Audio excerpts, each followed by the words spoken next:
Spēles sākumu, kas tas bija, varbūt pēc Baronas spēles kaut kāds atslābums, varbūt mazliet nenoskaņošanās, kāpēc tāds vājš sākums tieši?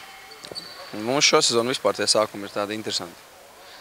Ne visās spēlēs, bet kaut kā nevar to ritmu uzreiz uzķert. Un nezinu, kas šodien bija. Nezinu. Labāk sliktā spēlē uzvar nekā skaistā spēlē zaudē. Kas ar to uzbrukumu bija? Nebija tā, ka mazliet sarežģījām brīžiem un spēles sākumā arī nemetām pa grozu. Varbūt tie, kas var iemest, arī nemeta.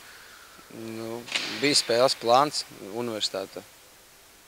Ļoti interesanti spēlē aizsardzībā. Un mūsu čaļi nebija tam gatavi. Viņi spēlēja saida aizsardzību. Un nemācēja tajā brīdī pieņemt pareizos lēmumus. Tāpēc tas sākums tāds smags. Ar ko varbūt salauzēm? Ar to, ka vienkārši bija jācīnās uz 110%, nevis uz 100%. Un neiet kombinācijas, jāspēlē 1-1. Tagad 2 uzvaras pēc kārtas ir, pēdējās 2 spēles, kāds tur plāns? Tur plāns gadu noslēgt uz maksimāli labas nots, respektīvi cerams ar 2 uzvarām, bet neviena no tām spēlēm nebūs viegli. Valmiera mājās spēlē labi, Saldus mājās pie saviem skaitējiem spēlē labi, tā kā mums daudz darba vēl.